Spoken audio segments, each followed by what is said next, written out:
Hi guys, welcome to my channel. என்னோட பையனுக்காக நானே வீட்டில் பண்ண பீட்ரூட் மாத் எப்படி பண்ணுறதுன்னு சிம்பிள் அண்ட் ஈஸியாக பார்க்கலாமா?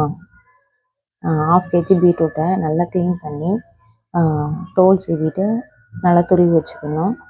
நெக்ஸ்ட் 100 கிராம் கேஷ்யூ, 100 கிராம் பாதாம், அப்புறம் தேவைக்கு தக்கன ஏலக்காய், அதை ஃபுல்லாகவே நல்லா வடைச்சட்டில் போட்டு ரோஸ்ட் பண்ணிக்கணும். நல்லா ப்ரௌன் கலரில் வர்ற வரைக்கும் நல்லா ரோஸ்ட் பண்ணிகிட்டே இருக்கணும்.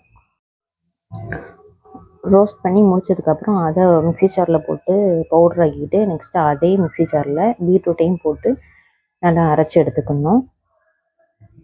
அதை வடைச்சட்டில் போட்டு நல்லா கட்டி ஆகிற வரைக்கும் நல்லா கிண்டிகிட்டே இருக்கணும். கிண்டினதுக்கப்புறம் 1/2 kg நாட்டு சர்க்கரை போட்டு 1/2 kg பீட்ரூட்டுக்கு 1/2 kg நாட்டு சர்க்கரை போட்டு, நாட்டு சர்க்கரை மட்டும்தான் யூஸ் பண்ணணும். ஒயிட் சுகர் வந்து யூஸ் பண்ணாதீங்க. ஒயிட் சுகர் யூஸ் பண்ணிங்க அப்படின்னா அந்தளவுக்கு ஹெல்த்தி இல்லை, அன்ஹெல்தி. ஸோ நாட்டு சர்க்கரை யூஸ் பண்ணிக்கோங்க. நாட்டு சர்க்கரை போட்டோன்னே அது நல்லா மெல்ட் ஆகும். நல்லா மெல்ட் ஆகும்போது நல்லா கிண்டிகிட்டே இருக்கணும். கிண்டமே கொஞ்சம் லூஸ் ஆகிட்டே தான் இருக்கும். சைடில் வரதை அப்படியே தள்ளி கிண்டிகிட்டே இருங்க. நல்லா கிண்ட லூஸ் ஆகி இதுவே ஒரு கட்டித்தன்மைக்கு நல்லா வரணும்.